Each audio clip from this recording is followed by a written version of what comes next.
আমাদের উত্তরবঙ্গ তথা বিশেষ করে গাইবান্ধাবাসী যেটা প্রত্যাশা করতেছে প্রায় দীর্ঘ এক যুগ থেকে, ফেসিস্ট আমলের সেই গিনি থেকে ফজলে রাব্বি এই চুতিয়ারা আসলে আমার গাইবান্ধাবাসীর জন্য কিছুই করতে পারেনি। 35 বছরের প্রায় দেশ স্বাধীনের প্রায় 54 বছর, অর্ধ শতাধিক বছর পার হলো, কিছু করতে পারেনি।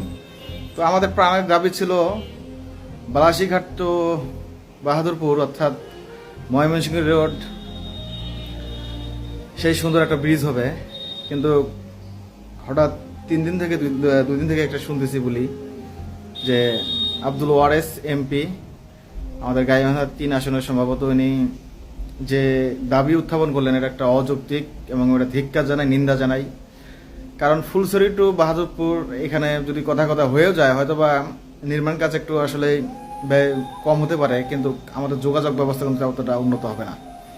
কারণ হচ্ছে কি, এটা বালাসীঘাট টু রংপুরের রাস্তাটা বেশ জোরালো। এদিকে আমাদের ভাসানী সেতু অর্থাৎ ভরিপুরের যে ব্রিজটা হয়েছে এটা কিন্তু আসলে এই বালাসীঘাট দিয়ে যদি হয় ব্রিজটা অনেক ভালো হবে, অনেক দ্রুত যেতে পারবে, মানে 4 ঘন্টা 3 ঘন্টার মধ্যেই আমরা ঢাকা আসতে পারবো। এটা প্রাণের দাবি ছিল সেই কাল থেকে।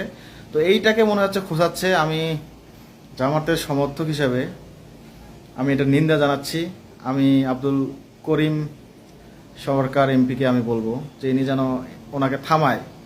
কারণ এই জোরাজুরি করলে আসলে একটাও হবে না, এমনিতেই জামাতকে দেখতে পারে না এই সরকার, কারণ বিরোধী দলের একটা তো ঝামেলা আছেই।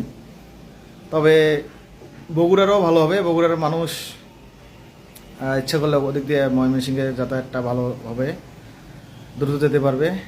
তো আশা করি সরকার এই দৃষ্টি আকর্ষণ করবে যেন বাহাদুরপুর টু বালাসীঘাট হয়, ফুলছড়ি টু বাহাদুরপুর যেন এটা কার্যকর না করে। তো গাইবান্ধাবাসী সবাই জোরালো আবেদন রাখবেন এই বিষয়ে। আসসালামু আলাইকুম।